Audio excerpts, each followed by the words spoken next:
Hi guys, this is Priyanka. Welcome back to learning classes with Priyanka. Friends, आज हम मुस्लिम education का जो हमने मेडिवल पीरियड के टॉपिक हमने कल पार्ट 1 पढ़ा था, आज पार्ट 2 के बारे में डिस्कस करेंगे। इस वीडियो में हम उसका करिकुलम और मेथड के बारे में डिस्कस करेंगे। तो देखिए, मैंने पार्ट्स में वीडियोज़ को इसलिए डिवाइड किया है क्योंकि अगर मैं एक ही वीडियो में पूरा टॉपिक पढ़ाती तो वो बहुत लॉन्ग हो जाता और बहुत स्टूडेंट बोर हो जाते हैं लॉन्ग टॉपिक से। और शॉर्ट टॉपिक इसलिए भी ईजी रहते हैं, अगर किसी को करिकुलम समझ नहीं आ रहा, मेथड समझ नहीं आ रहा, तो ईजी है ना कि आप एक ही वीडियो देखो, शॉर्ट वीडियो। और इसके बाद भी अगर आपको लॉन्ग लगती है तो आप वीडियो को स्किप करके देख लीजिए।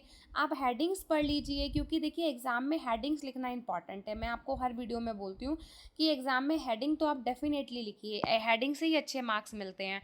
ठीक है, तो चलिए स्टार्ट करते हैं, ज़्यादा टाइम नहीं लगाते। सबसे पहले बात करते हैं करिकुलम की। तो देखिए, हायर एजुकेशन की करिकुलम को 2 लेवल पे डिवाइड किया गया। वो कौन कौन से लेवल हैं? प्राइमरी लेवल मतलब प्राइमरी एजुकेशन, और हायर एजुकेशन प्राथमिक शिक्षा और उच्च शिक्षा। प्राथमिक शिक्षा में तो सभी सब्जेक्ट्स को पढ़ना इम्पॉर्टेंट था, और जो हायर लेवल थी उसमें अरबी और पर्शियन लैंग्वेज पढ़ाई जाती थी, जो कंपलसरी थी, और अदर सब्जेक्ट्स ऑप्शनल थे। ठीक है, अब वन बाय वन हम डिटेल में पढ़ेंगे कि प्राइमरी में कौन कौन से सब्जेक्ट्स पढ़ने हैं और हायर में कौन कौन से पढ़ने हैं। तो प्राइमरी में देखिए, कौन सा सब्जेक्ट सबसे पहले है? Knowledge of alphabet. तो बच्चों को तो सिखाया ही जाता है अल्फ़ाबेट्स, ABCD, ये तो सबसे पहले बच्चों को पढ़ाया जाता है। ठीक है, कुरान शरीफ के 30वें अध्याय की जानकारी। आई डोंट नो कि कुरान शरीफ के 30वें अध्याय में क्या लिखा है, तो उसकी लेकिन जानकारी देना बच्चों को इम्पॉर्टेंट था। पढ़ाना हो गया, लिखना हो गया, गणित हो गया, पत्र और आवेदन लिखने का तरीका और बातचीत का तरीका, तो ये इंपॉर्टेंट था। देखिए, मैंने हाईलाइट किया है प्राइमरी लेवल पे ना, मैंने हाईलाइट करके दिखा दिया कि आपको सब्जेक्ट इस तरीके से मेंशन करें अगर ये शॉर्ट में आता है तो। ठीक है, नेक्स्ट क्या इंपॉर्टेंट है प्राइमरी लेवल पे कि children were also required to memorise some verses from the Quran Sharif, की जो कुरान शरीफ की आयतें होती हैं उनको याद करना इंपॉर्टेंट है। और दे वर टॉट, बायोग्राफी पढ़नी इंपॉर्टेंट थी उनके लिए। और किसकी बायोग्राफी? इस्लामिक पैगंबरों और संतों की। ठीक है, जो शेर दादी थी ना, उनके द्वारा जो बुक लिखी गई थी बच्चों के नैतिक विकास के लिए, उस उनकी बुक जो थी गुलिस्ता और बोस्ता, ठीक है, उसको भी पढ़ाया जाता था। किस चीज़ के लिए? ताकि बच्चों का नैतिक विकास, मोरल डेवलपमेंट हो सके। ठीक है, जैसे और ये मैंने बता ही दिया, बायोग्राफी पढ़ना इस्लामी पैगंबरों और संतों की, जैसे हम महात्मा गांधी की जीवनी के बारे में पढ़ते हैं बायोग्राफी। ठीक है, उसी तरीके से। Furthermore, Arabic and Persian poem were included in the curriculum, कि करिकुलम में और क्या इंक्लूड किया जाता था? अरबी और पर्शियन की पोएम्स को। ठीक है, और स्पेशल ध्यान किस पे दिया जाता था? स्पेशली ध्यान दिया जाता था बच्चों की प्रोनाउंसिएशन पर और हेड राइटिंग पर। क्योंकि देखिए, बेसिक बच्चों को अगर हम नहीं बताएंगे, तो अगर वो ABCD ही नहीं पढ़ेंगे तो आगे चल के वो हायर स्टडी कैसे करेंगे? तो बच्चों को ना प्रोनाउंसिएशन कराना इम्पॉर्टेंट था, क्योंकि उच्चारण किसी भी चीज़ का अगर बेस ही क्लियर नहीं होगा, क्योंकि छोटे बच्चों को ही सिखाया जा सकता है ना प्रोनाउंसिएशन के बारे में। आप बड़े होके थोड़ा ना सीखोगे कि आ को ए बोलते हैं, स को श बोलते हैं, ऐसे। तो छोटे बच्चों को ही बताया जाता था कि आपको प्रोनाउंसिएशन की आपकी कैसे इम्प्रूव की जा सकती है, कैसे आपकी हाइड राइटिंग, क्योंकि आपने देखा होगा ना, हाइड राइटिंग छोटे बच्चों को ही लिखने के लिए देते हैं। बड़ी क्लासेस में थोड़ा ना बच्चे हाइड राइटिंग लिख के लाएंगे। ठीक है, तो क्लियर हो गया प्राइमरी लेवल का आपको। नेक्स्ट है curriculum at the higher level. तो देखिए, करिकुलम जो हायर लेवल का था वो 2 कैटेगरीज में डिवाइड था, वर्ल्डली और रिलीजियस, मतलब सांसारिक और धार्मिक। तो सांसारिक में तो सारी सब्जेक्ट ही आ गए, और वो कौन कौन से थे? जैसे literature, mathematics, geometry, history, geography, economics, political science, astrology, Islamic law, Unani medicine, various art, skill and vocational subjects. ये तो हो गए सांसारिक अध्ययन। ठीक है, अब बात करते हैं रिलीजियस। तो रिलीजियस में सबसे पहले तो कुरान शरीफ ही आ जाएगा, है ना। कुरान शरीफ हो गया, इस्लामिक हिस्ट्री, इस्लामिक लिटरेचर, सब इस्लाम से रिलेटेड हो गया, सूफी लिटरेचर, इस्लामिक लॉ। तो इसके अलावा और स्टूडेंट क्या पढ़ते थे? क्योंकि जो सम्राट अकबर थे ना, वो ओपन माइंडेड व्यक्ति थे। उन्होंने क्या कहा? उन्होंने कहा कि मदरसाओं में जो है संस्कृत लैंग्वेज पढ़ाई जाए, वैदिक रिलीजन के बारे में पढ़ाया जाए, फिलॉसफी के बारे में पढ़ाया जाए, और वैदिक लिटरेचर के बारे में भी पढ़ाया जाए। ठीक है, तो ये थी प्राइमरी लेवल की एजुकेशन और हायर लेवल की एजुकेशन। अब बात करते हैं मेथड ऑफ टीचिंग।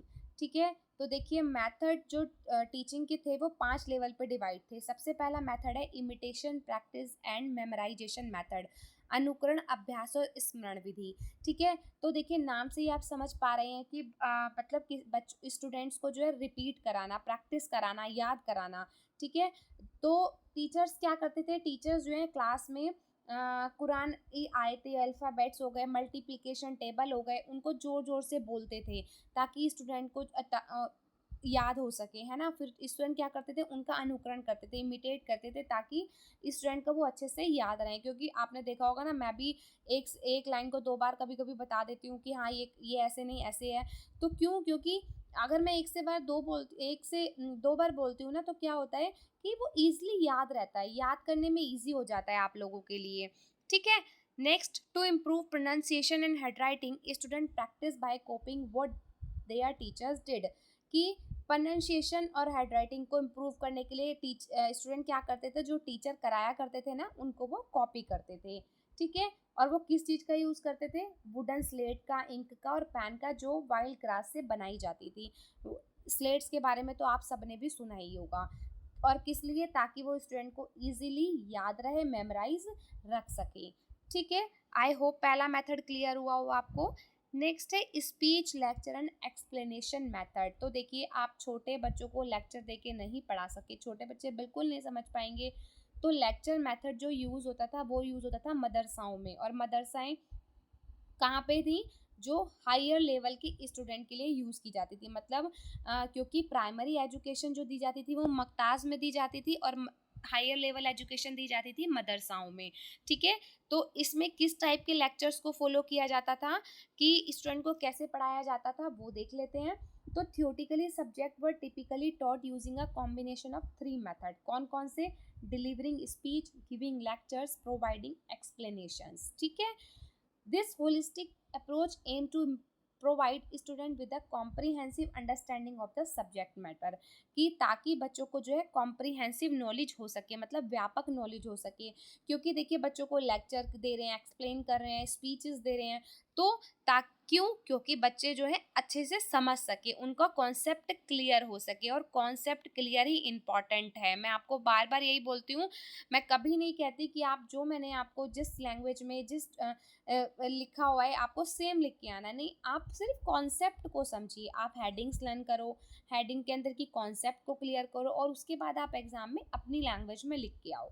ठीक है, थर्ड इज लॉजिक मेथड। ये तो तर्क वितर्क मेथड ही हो गया। इसमें क्या पढ़ाया जाता था, फिलोसफी और लॉजिकली पढ़ाया जाता था, है ना? और किस तरीके से, डायरेक्ट एग्जाम्पल के थ्रू, है ना? इस्लामिक थ्योरीज पढ़ाई जाती थी मुस्लिम एजुकेशन में। बहुत छोटा सा ये तो। ठीक है, नेक्स्ट बात करते हैं self study method. Self study तो समझ में ही आ गया होगा, स्वाध्याय विधि, मतलब खुद से पढ़ना। ठीक है, कि Muslim emperor spent lavishly on the preparation of hand written manuscript of important text. कि मुस्लिम सम्राटों ने महत्वपूर्ण पाठ्यक्रमों के हस्तलिखित मस्त को लिख दिया, यहाँ पांडुलिपि आएगा, मनुस्क्रिप्ट। ठीक है, की तैयारी पर भारी खर्च किया। क्यों किया? और क्योंकि उसको और सेव रखने के लिए, पांडुलिपियों को सेव रखने के लिए उन्होंने क्या कंस्ट्रक्ट किया, ह्यूज लाइब्रेरीज को कंस्ट्रक्ट किया। वो ये तो आज भी चल रही हैं, आपने देखा है ना, हर स्कूल में लाइब्रेरीज होती हैं जहाँ स्टूडेंट बैठ के पढ़ सकते हैं, सेल्फ स्टडी कर सकते हैं, है ना? तो ये मेथड आज भी फॉलो किया जाता है। As a result opportunity for self study was made available to the students. ठीक है, next and last one is demonstration, experiment and practice method. प्रदर्शन, प्रयोग और अभ्यास विधि। तो देखिए ये जो मेथड है ना, ये एक्टिविटी ओरिएंटेड मेथड है। एक्टिविटी ओरिएंटेड कैसे, एक्सपेरिमेंट करके दिखाना, कुछ चीज़ को बना के दिखाना। जैसे आप आर्ट का एग्जांपल ले सकते हैं, टीचर ने आर्ट कोई ड्राइंग बोर्ड पे बनाई और स्टूडेंट उसको कॉपी कर रहे हैं, तो इसका मतलब टीचर उस काम को करके दिखा रहा है कि वो कैसे किया जाएगा। ठीक है, तो this method is the develop from of imitation method, कि अनुकरण विधि का विकसित रूप है। इमिटेट ही तो कर रहे हैं ना स्टूडेंट उसको।